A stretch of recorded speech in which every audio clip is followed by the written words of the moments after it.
Les presento. Rodrigo Carreño, Río, es doctor en Historia del Arte, Art Curator y gestor cultural. Es el recientemente nombrado presidente de AMUCA, la Asociación de Críticos de Arte Murciano.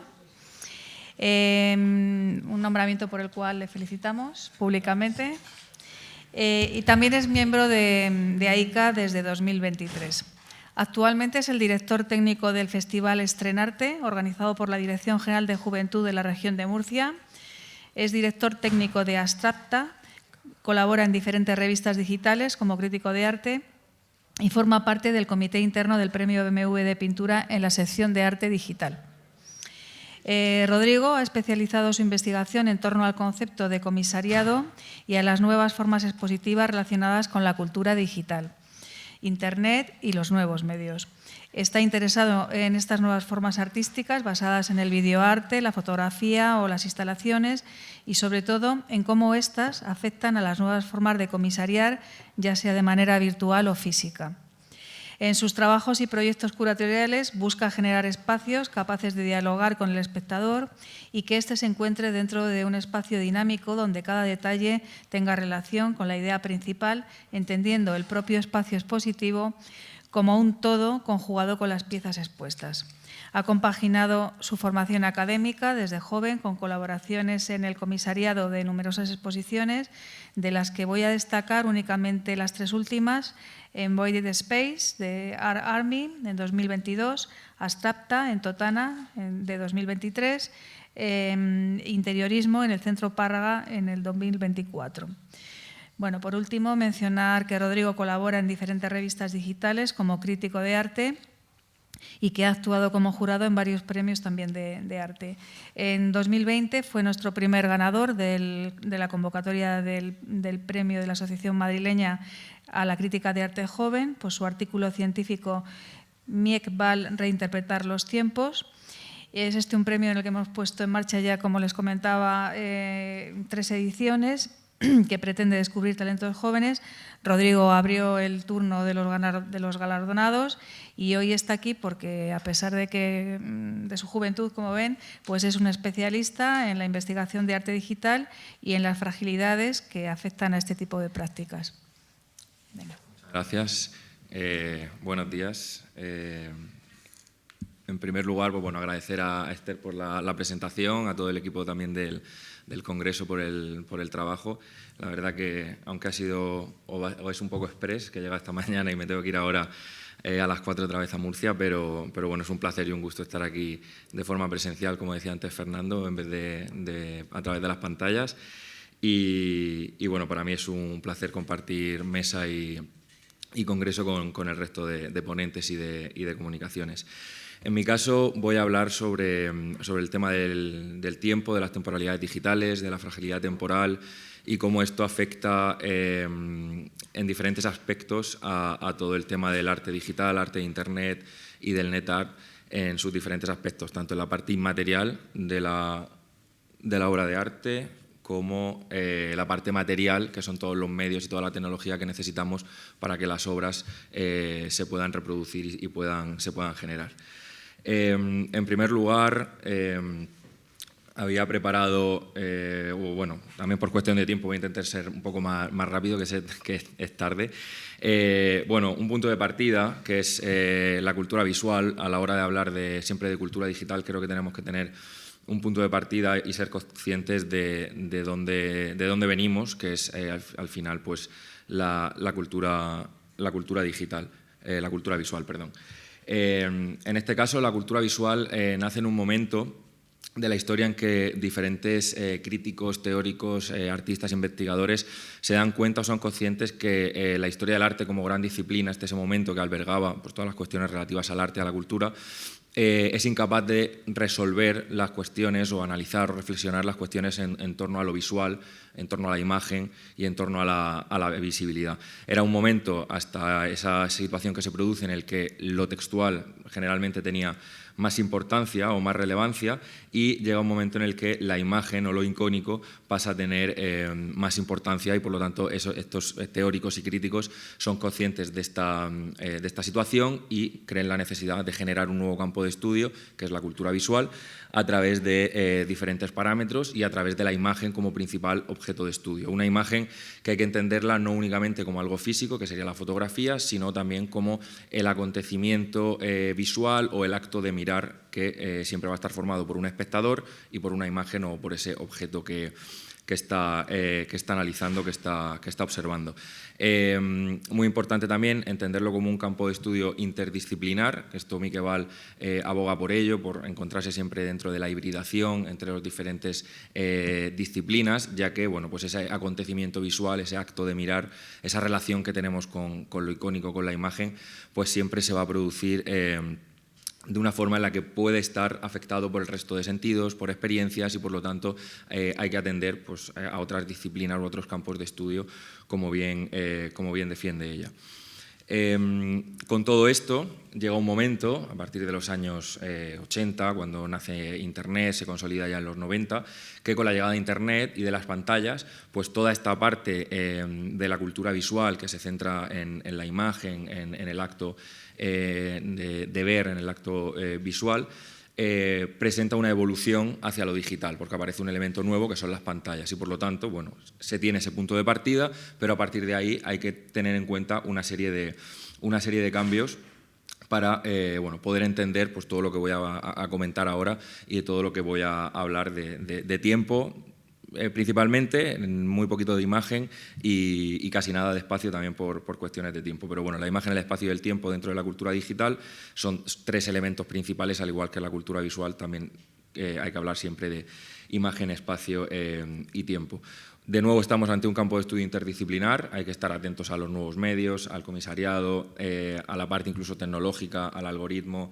redes sociales, en definitiva. De nuevo estamos en un mundo de hibridación, de esos conceptos viajeros también que Miquel Val aboga mucho por ellos, que no sean términos aislados entre las diferentes disciplinas, sino que haya una relación y todo ello pues, nos lleva a estar dentro de esa cultura digital, que es la que vivimos actualmente, que es un gran puzzle infinito y que conlleva una serie de cambios. Principalmente va a surgir una nueva normativa visual a la hora de abordar el tema de la imagen. Anteriormente he comentado cómo el acontecimiento visual está formado por el espectador y la imagen. Dentro de la cultura digital, que como digo es la que prima a día de hoy en la cual nos encontramos, aparece un elemento nuevo que es la pantalla. Entonces, cuando hablamos de acontecimiento visual en la cultura digital hay que tener en cuenta ya tres elementos.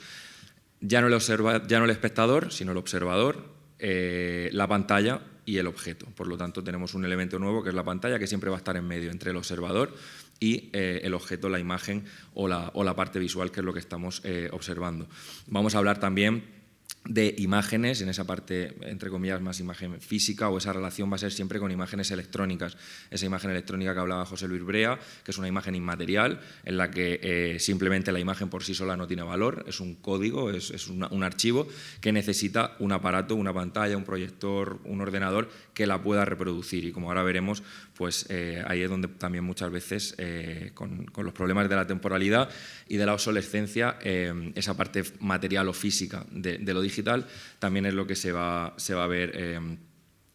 afectado. Y vemos también cómo se produce un cambio de rol en el espectador. Ya no hablamos de observador, como he comentado, sino que vamos a hablar, ya no hablamos de espectador, sino que vamos a hablar de observador. El espectador, la cultura visual, se limita a mirar o a observar la obra, y en este caso el observador en la cultura digital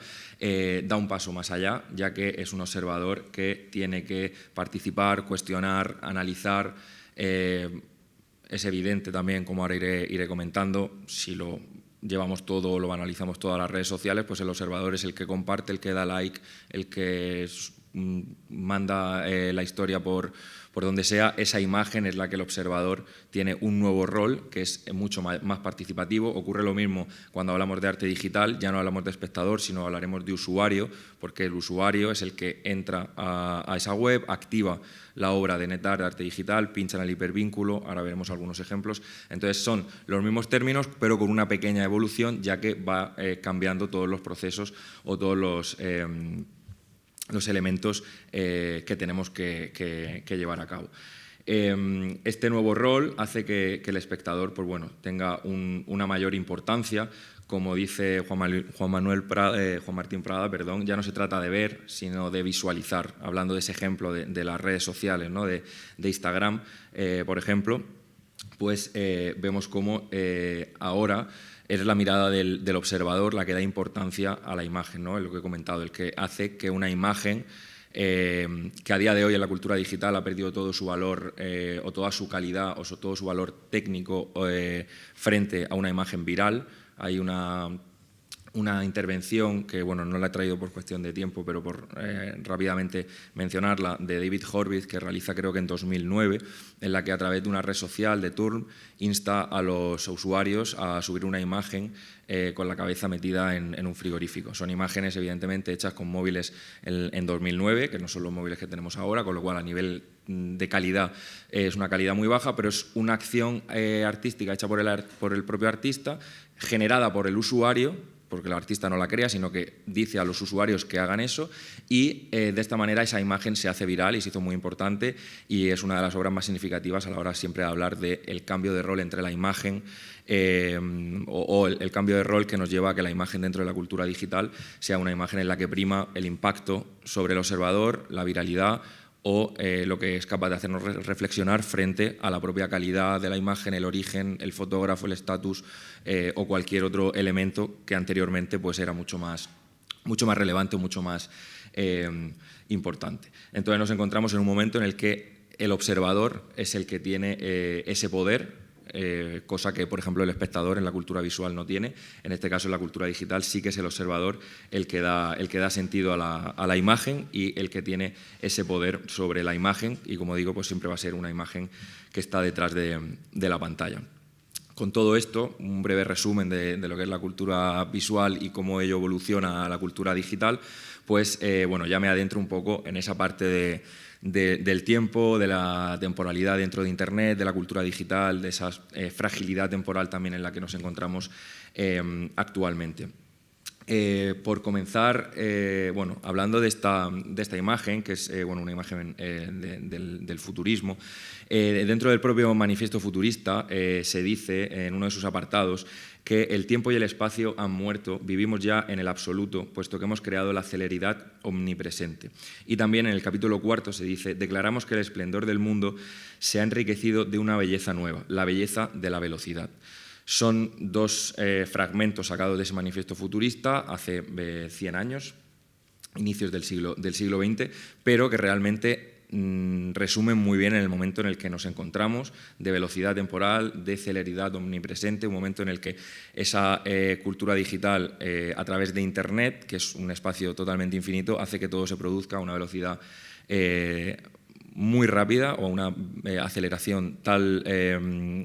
que es bueno, a tal velocidad que no podamos casi coger toda esa información, se nos escapa de las manos, es un espacio infinito en el que no podemos coger toda esa información. Es evidente que no es algo tan radical porque ni el espacio ni el tiempo han desaparecido, simplemente han ido evolucionando y se han ido adaptando a esos nuevos medios, que es Internet, que es la pantalla, que es todo lo digital, pero sí que es verdad que han sufrido unos cambios que nos hace encontrarnos en esa parte de celeridad omnipresente que me pareció muy interesante, que al final es lo que hace que se multiplique dentro de lo digital pues todas las opciones espaciotemporales. Y para comenzar también, me gusta también esta intervención, esta obra titulada Informe de Valcárcel Medina, que realizó en 2007 en una exposición del Museo del Prado de las fábulas de Velázquez, en la que bueno, lo que quería el artista era visitar esta exposición y poder tener todo el tiempo posible para contemplar las obras que se estaban ahí exponiendo, en concreto la Venus del Espejo. Lo que ocurría es que el personal de seguridad le impedía hacer o llevar a cabo esta acción porque le decían que rápidamente tenía que abandonar la sala porque estaba impidiendo el buen circulamiento de la sala para que la gente pudiera ver la exposición. Él lo intentaba una y otra vez hasta que finalmente pues, le echaron del museo por, como digo, entorpecer el circulamiento de la sala. Al final lo que quería era bueno, pues reflexionar un poco sobre esa situación o poner de manifiesto esa vorágine temporal que ya en 2007 se vivía, en este caso un ejemplo de un museo físico y de una exposición de arte físico, pero es refleja muy bien esa situación de velocidad, de celeridad, en el que ya muchas veces en los museos te impiden, desde la propia organización, pararte delante de un cuadro, de una exposición, con tiempo, para poder contemplar la obra de arte con el tiempo que cada uno, que el espectador necesite o que quiera, casi como decía Fernando, ¿no? Durante 23 días ir a ver una exposición para poder entenderla o comprenderla, ¿no? Entonces, al final, me parece también un ejemplo de lo que a día de hoy, que creo que pararse a contemplar una obra de arte, pues incluso está mal visto, ¿no? O sea, molesta y entorpece a esa situación de vorágine y de aceleración que tenemos. En el artículo bueno, que escribí de Miquel Val, que fue el que ganó el premio al premio de arte joven, analizaba un poco los trabajos de Miquel Val en cuanto a su labor como comisaria y lo que ella realizaba en las exposiciones para poder parar ese tiempo, para poder ofrecer al espectador la posibilidad de frenarse delante de la obra y romper con todos estos procesos temporales que lleva consigo la cultura digital y en los cuales estamos ya todos involucrados. Ella bajaba la altura de las obras para que estuvieran más cerca del suelo y fueran más accesibles, colocaba en la medida de lo posible una serie de sillas o asientos delante de las obras para invitar a la gente a sentarse, no como en los otros museos que están en el centro de la sala casi más para descansar o esperar a que la gente con la que vas termine de ver el museo. En este caso, un asiento o una silla delante del propio cuadro, de la propia instalación, diferentes actuaciones que ella llevaba a cabo para romper un poco con estos procesos. En definitiva, bueno, nos encontramos en el tiempo, en el momento, en nuestra contemporaneidad, en nuestra actualidad, en el momento de una temporalidad determinada al final por la aceleración, determinada por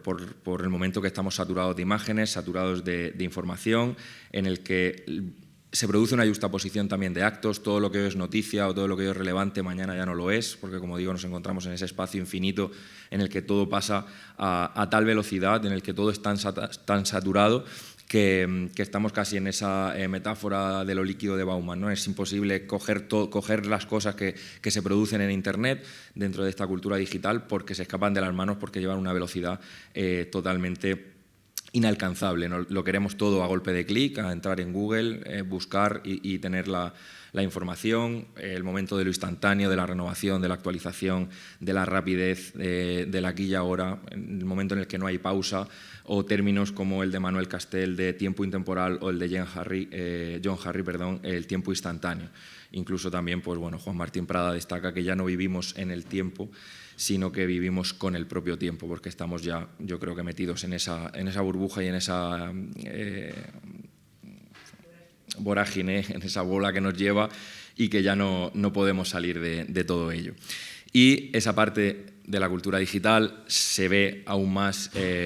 propiciada por el sistema bueno, industrial, capitalista en el que nos encontramos, que favorece todos esos procesos temporales de velocidad, de aceleración, de actualización, de renovación. El otro día, preparando un poco la ponencia, cuando pasaba por esta parte, me acordaba que además justo hoy es el Black Friday, que lo único que nos fomenta es a comprar y a renovar, es decir, cambia el móvil, cambia el ordenador, cambia la pantalla, cambia la televisión, y eso es lo que nos produce todo lo que voy a hablar ahora a continuación de los problemas en cuanto a la temporalidad o esa fragilidad temporal que hay en Internet, que afecta tanto a la parte inmaterial de la obra como a la parte material, todos los procesos de archivo, musealización, documentación del arte digital, del NetArt, que se ven afectados por estos procesos. Bueno, en este caso, lo que veis en la imagen es esta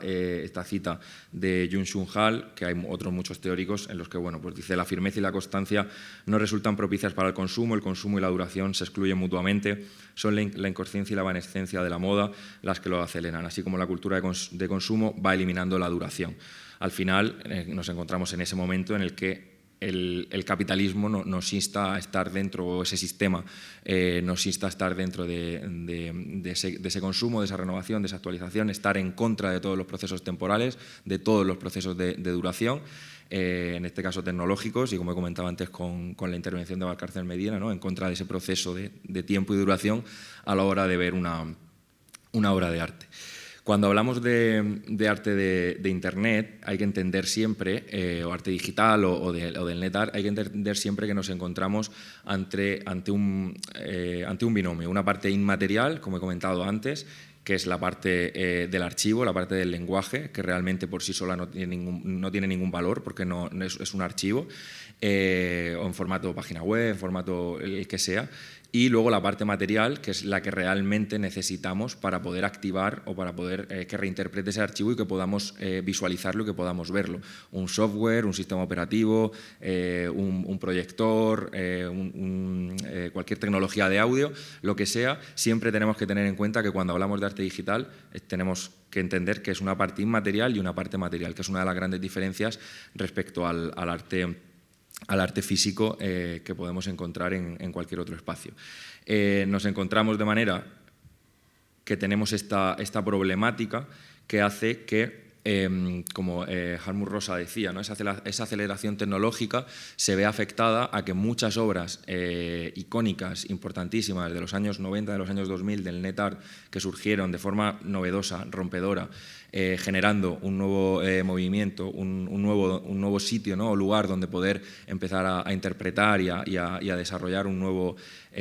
arte, ¿no? adecuado a los medios y adecuado a la situación de ese momento, a día de hoy sea inaccesible y muchas de estas obras no podamos tener acceso o no podamos recuperarlas o no podamos acceder a ellas porque esa evolución, esa renovación, esa aceleración hace que los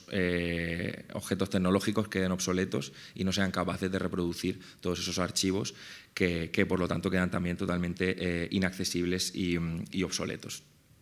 De manera que tenemos que tener en cuenta también que uno de los principales resultados de esta sociedad moderna, que he ido un poco analizando, desgranando, de esta cultura digital, que aboga por el tiempo rápido, por la modernidad, la novedad, la actualización, la renovación, pues uno de los principales resultados va a ser lo obsoleto, la obsolescencia. Y más aún, pues esa parte que conocemos todos, esa obsolescencia programada, que básicamente es programar los sistemas para que a partir de X tiempo, generalmente 2-3 años, dejen de funcionar y nos veamos obligados a través de ese capitalismo a tener que cambiar el propio sistema. Es verdad que se legisla o se está legislando desde Europa para regular esa obsolescencia programada, pero yo sinceramente creo que se encontrará otra vía de escape para que el sistema siga funcionando y ya se llamará de otra forma o no estará programado de esa forma para que falle el sistema, pero encontrarán alguna otra solución para generar y continuar con todo ese sistema que hace que estemos en este mundo de vorágine y de tiempo. En el año 2002, la revista October ya hizo, para conmemorar su número 100, hizo un número especial dedicado a la obsolescencia. Hace 20 años ya era un tema que preocupaba ciertamente a la parte crítica o a la parte de la investigación dentro del mundo relacionado con la cultura visual y con la cultura digital. Junto con el resto de textos críticos, de textos que reflexionaban sobre el tema, se hizo un cuestionario a diferentes artistas que trabajaban en ese momento con objetos anacrónicos, con obras relacionadas con lo obsoleto, con lo que estaba pasado de moda y, en definitiva, todos ellos llegaron a la misma conclusión. El realizar prácticas artísticas dentro de esta idea, lo que ellos querían al final era pues, realizar una crítica contra el sistema que ya hace 20 años pues, nos llevaba a entender el tiempo con una concepción muy particular y, como digo, pues, rechazando todos los procesos de duración de tiempo y un ritmo más relacionado con la producción industrial y con el capitalismo que con el propio sistema del arte o con lo que debería ser el tiempo artístico que debería ser mucho más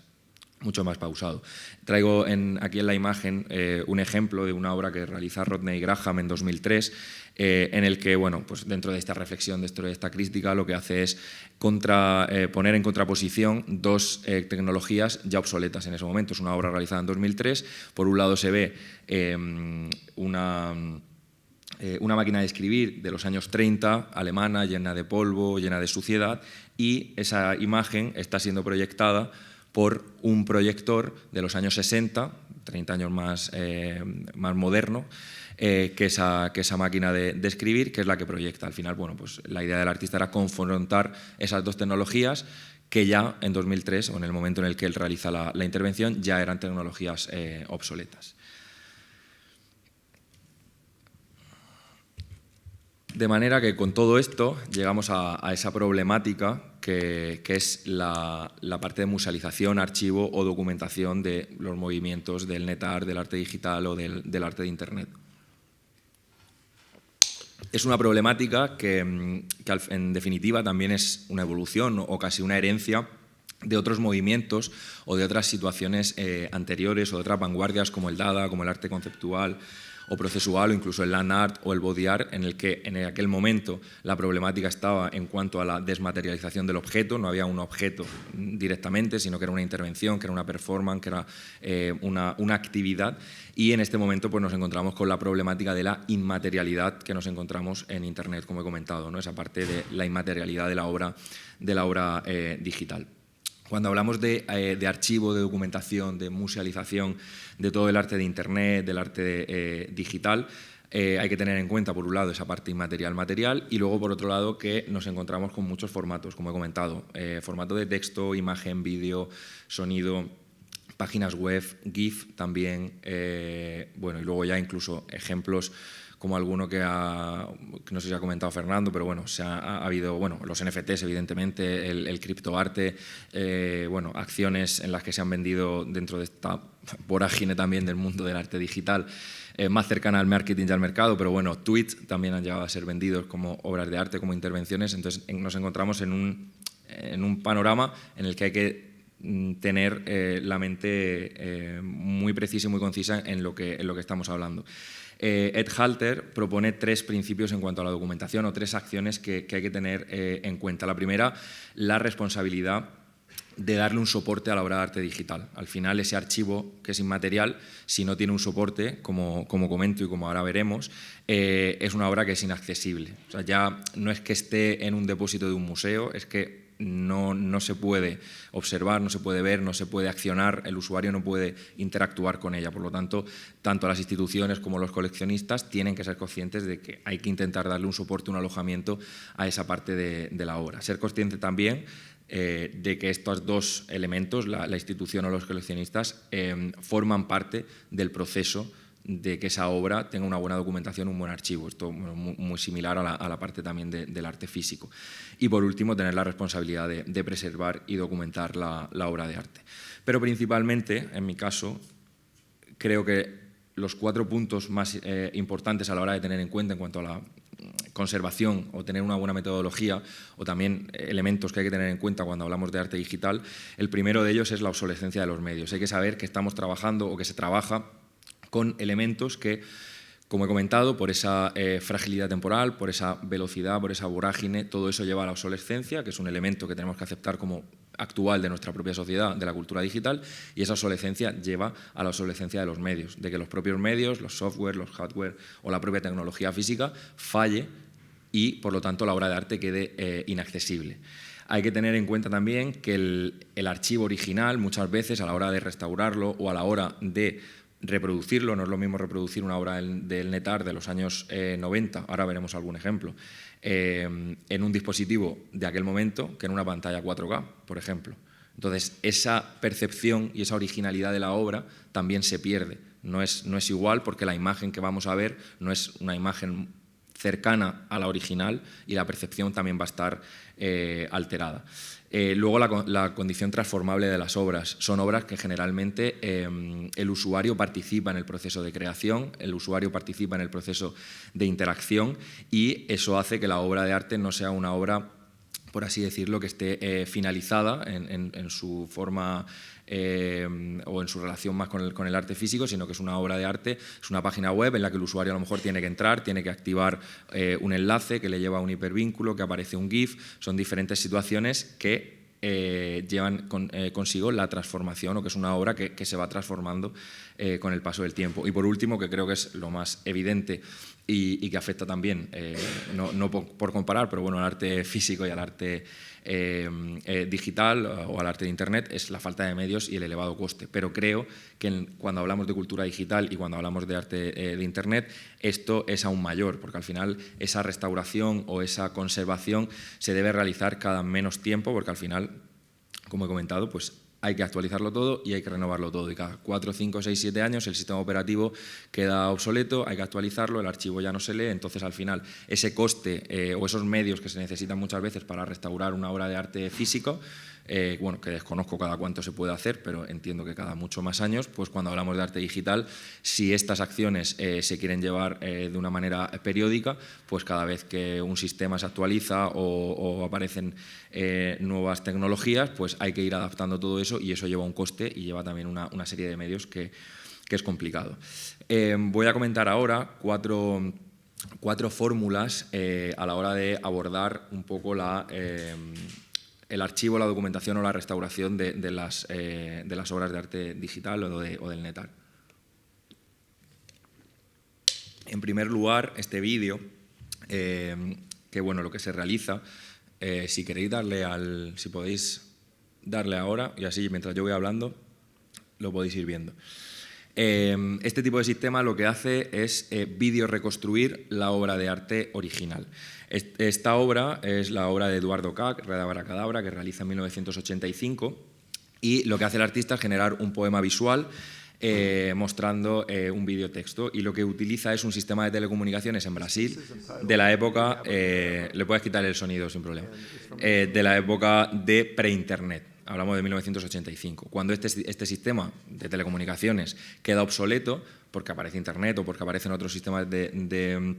telecomunicaciones, la obra de arte queda totalmente inaccesible porque no se puede reproducir, porque no hay un sistema, como he comentado, una parte física que pueda reproducir ese archivo para el cual estaba creado. Entonces lo que se realiza es hacer un vídeo de lo que era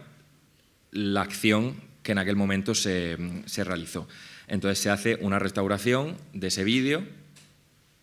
e incluyendo, o sea, no solo se hace el vídeo, que podría ser, o sea, se podría ver solo lo que es la imagen de esta imagen que van apareciendo los píxeles y la letra que se colorea, sino que también se hace, como habéis visto al principio, la recreación del aparato, que en aquel momento era el aparato que se utilizaba para la telecomunicación, que era algo parecido a un ordenador. O sea, se intenta asemejar a la realidad lo más, de la forma más cercana posible para poder, como digo, conservar o archivar este tipo de acciones. Vuelve a la presentación, por favor, gracias.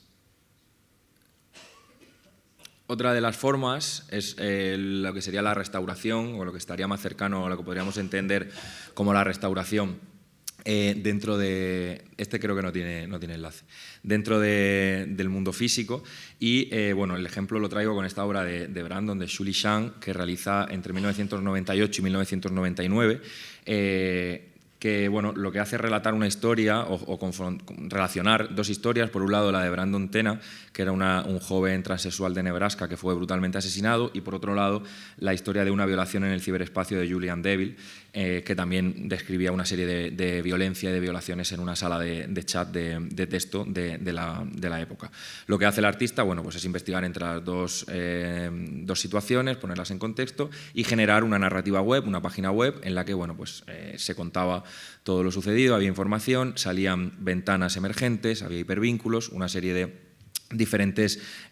informaciones que iban saltando al usuario para que fuera haciendo la interacción. Evidentemente, pues todo esto fue programado en el sistema operativo del momento, que con la evolución, con la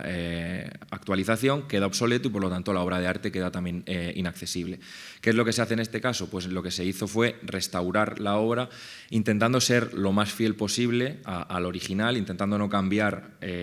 los comportamientos funcionales, intentando no cambiar tampoco la estética de lo que luego se veía, o sea, de la lectura del propio archivo, no cambiar los códigos originales y, bueno, lo interesante, o lo que me parece interesante, que abre también aquí un debate, porque con esto también hay un debate muy extenso, que ya también lo lanzo, no sé si habrá luego tiempo, pero el hecho de llevar a cabo la restauración o no de este tipo de obras de arte. Quiero decir, cuando hablamos de otros movimientos, como o sobre todo como la parte performativa o incluso el arte mural, son acciones que los propios artistas cuando hacen saben que muchas veces pueden desaparecer, que son efímeros o que la obra tiene un fin. El debate con el NetArt o con el arte digital sucede lo mismo en cuanto a la obsolescencia de los medios. Los artistas también generan la obra sabiendo que puede quedar obsoleta porque no pueda ser reproducida. hay que restaurarla, no hay que restaurarla, hay que evidentemente documentarla así, como se hacía con las performances, con fotografía, con vídeo, el land art o con lo que fuera. Pero hasta qué punto hay que intentar seguir actualizando esos archivos para que puedan ser reproducidos por los nuevos medios o dejarlo como estaba porque era un archivo creado, como la obra anterior, un archivo creado para un sistema de telecomunicaciones muy preciso que a lo mejor pues, no era conveniente hacer esa restauración. En este caso no se podía porque el sistema estaba obsoleto, se hizo el vídeo, pero porque el artista únicamente quiere que se pueda ser reproducido solo en ese sistema de telecomunicaciones y en el momento que queda obsoleto, pues la obra de arte original desaparece y quedarán pues, los vídeos, las imágenes o cualquier otro documento. Pero bueno, eso es un debate largo y extenso. En este caso lo que se hace es la restauración, pero únicamente se hace para que pueda ser interpretada o leída por ordenadores de mesa o portátiles, pero no para móviles, ni tablet, ni dispositivos táctiles, porque intentan, en este caso sí, adecuarse lo máximo posible a la parte original. Una obra de 1998 en la que sí existen ordenadores de mesa, no portátiles, pero entiendo que un poco por evolución sí que hacen esa restauración, pero no para los móviles, para las tablets o para cualquier otro sistema táctil o cualquier otro sistema mucho más moderno. De manera que sí que pretenden ser más originales o ceñirse un poco más a lo que la obra de arte estaba creada para ese momento. Otra de los ejemplos es el ejemplo de la reproducción, otra de las fórmulas en la que, bueno, este es el ejemplo de una obra que se realiza, baja para abajo, un poquito, un poco más, hasta aquí, ahí me vale. Que es una obra de 1994 del artista Myth Breezer que se llama Mezangel, en la que bueno, ella genera un lenguaje de programación analizando el idioma del inglés, reorganizando los términos, generando nuevos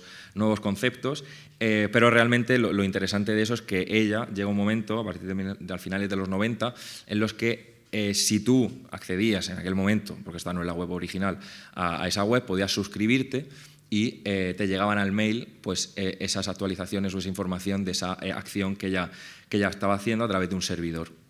¿Qué es lo que se hace en este momento? Pues lo que se hace es reproducir esa obra. Actualmente, ahora hablaré también rápido por cuestiones de tiempo de las diferentes plataformas que se dedican a hacer esto, y entonces actualmente podemos entrar a la plataforma de Anthology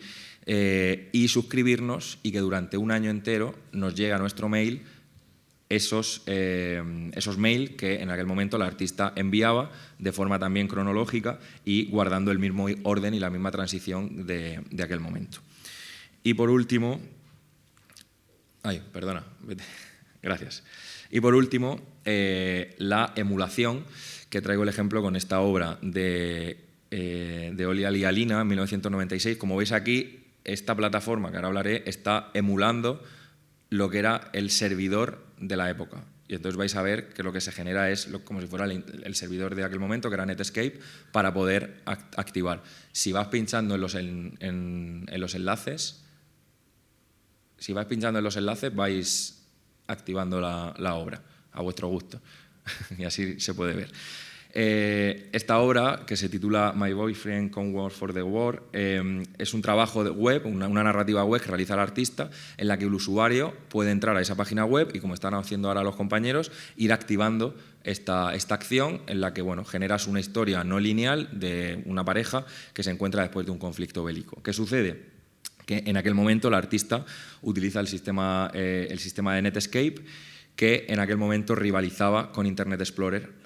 por el tema de Internet. Llega un momento en el que Internet Explorer gana la batalla, todos lo conocemos, Netscape queda obsoleto y por lo tanto la acción deja de poder ser, queda obsoleta, no es accesible, y lo que se hace es emular, como habéis visto, el sistema operativo, y entonces de esta manera, a través de esta emulación, se puede volver a esa parte de lo que sería en aquel momento, de una forma muy rudimentaria, el sistema operativo de Netscape, que no tiene nada que ver con lo que tenemos ahora en Internet, y de esa manera, a día de hoy, incluso poder activarla y, como están haciendo los compañeros, pues ir pinchando en los enlaces, en los GIF o en las imágenes e ir creando esa historia no lineal de esa pareja que se reencuentra después del conflicto bélico. Estas son cuatro opciones que se están realizando. Por favor, vuelve. Gracias. Que se están realizando. Gracias en muchos casos. Voy a comentar también por arriba, por encima, para que no se alargue mucho, diferentes plataformas que se encargan de llevar a cabo pues, esta documentación, este archivo, esta musealización, esta restauración de todas estas acciones. Una de ellas es Netart Anthology. Bueno, si tuviera más tiempo, pues entraría, os la enseñaría. No hace falta, porque si no, se va a alargar mucho. En el que, bueno, como veis, pues bueno, en la página web hay una serie de archivos de todas estas obras en las que entráis, dos de ellas, la que he comentado de la reproducción y la de videoreconstrucción, yo he accedido a través de estas plataformas. Otra de ellas puede ser netart.org, al final el sistema es el mismo, el que llevan a cabo todos. Netscopio también, muy utilizada. Rhizome también, evidentemente, que es la primera de ellas utiliza el servidor de Rhizome. Y la última, que es quizá la más actual, Antimateria, que es un proyecto autogestionado por Doren Ríos, que pone en marcha en 2015. Quizá las anteriores están mucho más relacionadas o su trabajo se lleva más a cabo a toda la parte del NetArt o de las obras de inicio de los 2000 o de hasta 2015, 2018. Esta página, por ejemplo, todo lo que trata es arte digital, pero mucho más actual, mucho más contemporáneo. Y lo que me parece más interesante, en una de las pestañas de arriba, hay una parte de donde pone recursos pedagógicos en la que si pinchas, esto, bueno, pues si os interesa el tema de estar relacionados, os lleva a un drive lleno de carpetas de acceso libre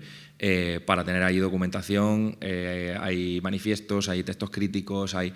cualquier tipo de texto, de información, de investigación, pues Doren lo va colgando en ese drive para que, bueno, al final, una de las partes buenas que tiene Internet es esa comunidad abierta que también genera mucha conexión, mucha hiperconectividad que genera esa facilidad también para poder acceder a todos los archivos o a todos los documentos. Y ya, para acabar muy brevemente, destacar dos ejemplos de artistas que trabajan desde lo obsoleto, al igual que comentaba antes en la parte de October, cuando se hizo ese número 100 de artistas que trabajaban con la parte anacrónica, objetos obsoletos, pues en este caso traigo una imagen de Manuel Alejandro Rodríguez,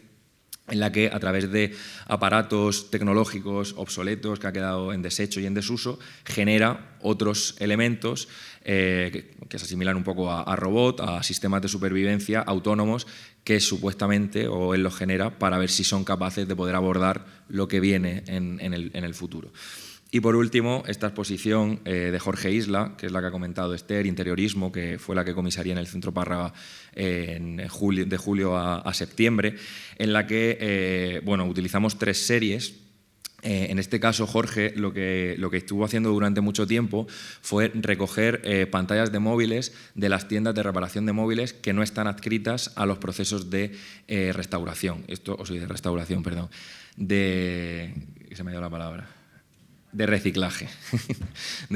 que es uno de los grandes problemas de la cultura digital. Muchas veces ponemos empeño, dinero, tiempo en evolucionar, pero no tanto en dar solución a lo que queda o a lo que pasa cuando evolucionamos. ¿Qué sucede cuando el sistema capitalista, la cultura digital, nos lleva a través de la obsolescencia a renovar, a actualizar y a comprar? Pues que generamos una cantidad de desecho y de residuo muy grande.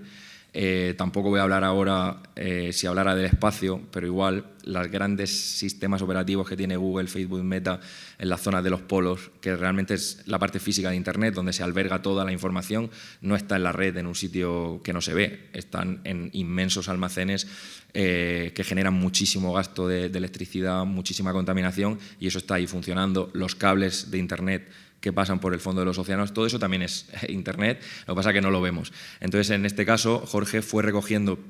todas esas pantallas de estas tiendas que no estaban adscritas a la política de reciclaje y como las tiendas no lo podían reciclar, él tampoco. Entonces generó una serie de intervenciones en la que utilizaba estas pantallas. Aquí hay 3 series, la serie del suelo, que la dispusimos así para que pudiera ser pisada, que fue también quizá la que más, no controversia, pero sí impresión causaba a los propios espectadores, a la sensación de entrar a una sala llena, el suelo lleno de móviles, el poder pisarlos, el escucharlo, también el olor a esa tecnología que ya está obsoleta, pasada. Luego la parte de raíces, que son la instalación del del techo donde cuelgan esas pantallas, son raíces también de vid que él coge de su pueblo, él es de Huesca, relacionado también el proceso con el tema del cultivo, de la naturaleza, relacionado con la tecnología, etcétera, etcétera. Y por último, las imágenes del final, que son ya composiciones de pared. Se ve mejor aquí al final, en la primera, en la que genera como si fueran unas pantallas, como unas televisiones, con esas pantallas de móviles rotas, que lo único que hacen es generar un espejo negro donde el espectador u observador se ve y se ve reflejado en esa pantalla negra de desecho, de residuo, que te lleva a reflexionar o a pensar en esa pantalla que estamos siempre mirando, ¿no? Es con lo que he comentado, observador, pantalla, objeto, que siempre estamos mirando a través de esa pantalla, con filtros, con elementos que no nos dejan quizá ver en muchos casos la realidad. Entonces, lo que hicimos fue un proyecto para reflexionar en torno a la cultura digital, en torno a ese capitalismo que se fomenta, esa obsolescencia programada, esa basura tecnológica, ese rechazo a la temporalidad, a la duración y a esa fragilidad temporal que afecta también a Internet. Y con ello, llego al final. Muchas gracias.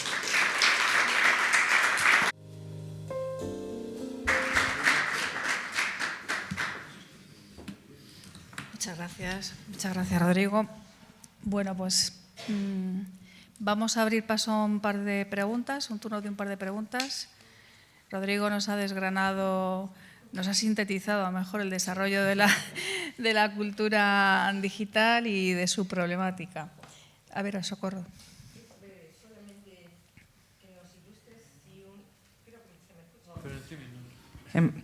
Solamente preguntarte cómo ves el futuro y si los robots nos harán la competencia en breve. Una pregunta complicada. Primero porque creo que todo es lo que he hablado, ¿no? Todo lo que sucede a día de hoy dentro de la cultura digital y en nuestra sociedad y en nuestra contemporaneidad sucede a tal velocidad. Lo comentaba antes Fernando y es evidente. Todo el tema de los NFTs y de la inteligencia artificial parecía que se acababa el mundo, entre comillas, que los artistas iban a dejar de crear los NFTs, esa polémica, etcétera, etcétera, y al cabo de 2 años se relajó todo. El que hacía NFTs antes lo sigue haciendo, el que lo hizo por dinero probablemente ya no, porque dejó de ganar lo que ganaba en ese momento, porque al final era mercado, era especulación, y al final el tema de los robots es un poco lo mismo. Evidentemente va a haber evolución, pero creo que al mundo del arte no le afectará. Al final siempre hay una parte sentimental, emocional, reflexiva, intelectual, que creo que de momento o a un futuro muy largo la máquina nunca podrá tener, o a lo mejor nunca, no lo sé. Pero es toda esa parte artística que concierne a un artista, a un historiador, a un crítico, a un intelectual, a un investigador. Creo que eso al final una máquina no va a poder hacerlo nunca. Entonces, yo por esa parte estoy tranquilo. Yo siempre entiendo o comento que al final todas estas nuevas estrategias, nuevos medios o nuevas fórmulas, como por ejemplo también la inteligencia artificial, deben entenderse como nuevas herramientas para utilizarlas si es necesario, para poder complementar o no el trabajo de cualquier persona, porque es algo ya fuera del arte. Cualquier persona puede utilizar, por ejemplo, la inteligencia artificial para cualquier ámbito, pero hay que saber cómo utilizarlas y utilizarlas como herramientas, evidentemente, no para que te haga el trabajo. Creo que ocurrió lo mismo cuando apareció la cámara de fotos, que iba a desaparecer a lo mejor el pintor o el retratista o lo que fuera. Son nuevas herramientas, son nuevos elementos que hay que adaptar, que hay que utilizar y que sirven para mejorar o no, depende del caso, el trabajo de cada uno.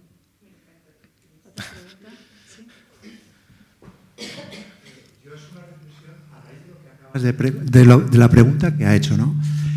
Yo creo que no, y hay una razón fundamental, ¿no? Porque las nuevas tecnologías, la inteligencia artificial entre ellas, es incapaz de contemplar aspectos cualitativos y aspectos relacionados con la identidad cultural. Es decir, son capaces de ejercer una buena combinatoria de información, pero la idiosincrasia y la subjetividad todavía creo que es propia de la especie humana, ¿no? Entonces, en ese sentido, yo soy optimista, ¿no? Al final, yo creo que todavía que digo lo mismo, todavía, y no sé si llegará el momento, no son capaces de pensar por sí solas, en el sentido de que la inteligencia artificial al final trabaja con todo con todos nuestros datos. Ellos analizan y filtran toda nuestra información, lo que ha comentado antes Fernando. ¿Por qué la inteligencia artificial esta de Microsoft que ha comentado comenzó a variar su discurso? Porque cogía toda la información que hay en Internet, sesgada o no, de lo que fuera, y entonces a través de todo eso que realmente generamos nosotros, se alimentan y nos dan una respuesta o lo que has comentado, ¿no? Tú utilizas un texto o cualquier cosa, la inteligencia artificial te va a ayudar, lo va a resumir, te va a cambiar las palabras, pero siempre sacando toda la información de Internet, y toda esa información se la hemos dado nosotros a Internet. Si llegará un momento en el que sean capaces de pensar por sí solos, pues no lo sé. También hay situaciones que dan miedo, como lo de Facebook que ha comentado, de que entre ellas se puedan conectar o no y generar cosas que se alejen. En el mundo del arte digital sí que, ahora mismo no me acuerdo, pero sí que ha habido casos de obras generadas con inteligencia artificial y subastadas por mucho dinero. Creo que al final eso son los grandes ejemplos que al final también hacen mucho daño, porque son los que se hacen virales y es lo que la gente ve y la gente critica y no es la realidad. Pero se han hecho o inteligencias artificiales que han pintado o que pintan, pero todo lo hacen a través de la información que o un informático le da o cogen del propio sistema que está alimentado por nosotros. Bueno, pues cerramos aquí el turno de preguntas.